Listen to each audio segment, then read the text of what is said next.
lot of issues raised here this morning. It seems to me that we could have two separate hearings. The points that you have hit on in your testimony, Mr. Webster, talking about the energy security, national security implications of all that is happening within these oil markets is certainly one aspect of it. But then kind of following off Senator Cantwell's words of following the money in terms of what is funding terrorist activities is certainly something that, again, we could spend all day trying to understand how and where we can make a difference.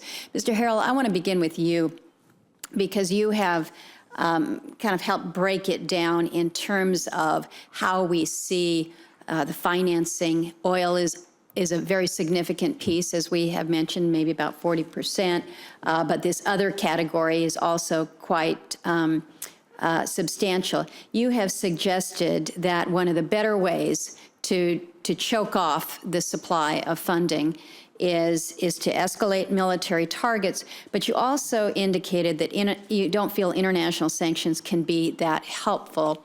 You did indicate, though, that sanctions on import of oil production equipment is one area where we can specifically target it.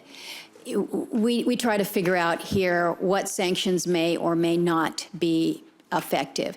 Can you go a little bit more into detail in terms of other areas where you think that sanctions are helpful or they're really not helping, given this situation on the ground in this Islamic State? Thank you very much, Senator Murkowski, for that question, giving me the chance to elaborate. I certainly did not mean to imply that sanctions are not useful. I think sanctions are absolutely useful in this context. But I think that given that the majority of the revenue that ISIS generates from its oil sales is generated internally, sanctions are going to have to play a supporting role, an important role, but a supporting role, with the military effort being the most important way of targeting the income. A couple of areas where I think sanctions can and should be deployed, and I should begin by noting that I think that my former colleagues at the Treasury Department are working very actively on this set of issues.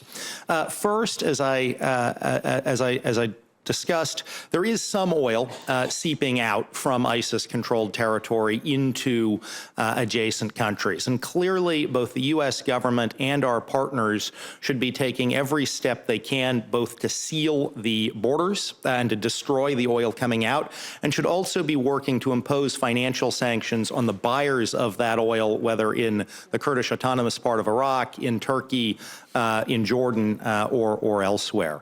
Another area that I think sanctions could be quite useful is to go after ISIS's procurement networks, particularly for spare parts related to oil infrastructure. As the military tempo increases, ISIS is obviously going to be seeking to increase its procurement of replacement parts. Now, as I discussed, and as Dr. Crane discussed, a lot of this is fairly low-tech kinds of equipment that they need. And the Middle East, Syria, Iraq, Turkey are awash in oil equipment. So this is not going to be an easy task, but clearly sanctions should be imposed on anyone looking at selling oil-related parts into ISIS-controlled territory to keep those out of ISIS. Final area that I think sanctions could be useful is in ensuring that ISIS continues to be cut off from the international financial system. Most of their revenue is cash. They're piling up increasing quantities of cash in their own territory, in cash houses and elsewhere. It is a cash-based economy there. They probably want to keep most of their revenue in cash, but as the cash piles up and as they try to support affiliates and allies outside of their core territory, they're clearly going to be looking for ways to move that money, some portion of that money, out of their territory into the international financial system. Mr. Harrell, I'm going to interrupt and ask, with the remaining seconds of my time, a question about Libya, because we talk a lot about what's going on in Syria, Iraq, Iran, and Libya, as we all remember, was a very difficult place and is still a very difficult place with a level of violence and civil unrest. Mr. Webster, in terms of what how Libya represents a potential source of revenue for ISIS. How does that factor in to the discussion today?